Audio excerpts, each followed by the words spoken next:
বেশ অনেক কদিনই বোন আমার কাছে এসেছিল, কারণ চলছিল স্কুলের সামার ভ্যাকেশন, সেই জন্য আমার কাছেই ছিল কয়েকদিন। তো আজকেরে বাড়ি ফিরে যাবে। মন খারাপ হলেও কিছু করার নেই, বাড়ি তো যেতেই হবে। এখন আর সেই পড়াশোনার চাপের জন্য সবসময় আমার কাছে মাঝে মধ্যে আসাটা ওরও পসিবল হয়ে ওঠে না।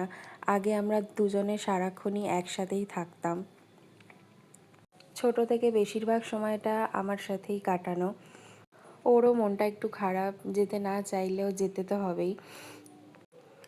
বোন চিকেন খেতে খুবই ভালোবাসে, তাই ভেবেছি আজকের একটু চিকেনের পাতলা করে ঝোল করব, হালকা পাতলা ঝোল কাঁচা লঙ্কা দিয়ে। আর লাঞ্চে ছিল এর সাথে আলু ভাজা আর মাছ ভাজা। আগে আমি প্রায়ই ওকে হাতে তুলেই খাইয়ে দিতাম, মানে বেশিরভাগ সময়ই ওকে খাইয়ে দিতাম। তো এখন তো আর সেটা সব সময় হয়ে ওঠে না, তাই আজকের এর আবদার ছিল যে হাতে তুলে খাইয়ে দিতে হবে। আজ লাঞ্চটা বেশ অনেকটাই তাড়াতাড়ি সারা হয়ে গেছে, কারণ বিকালবেলা একটু তাড়াতাড়ি বেরিয়ে পড়বে ও।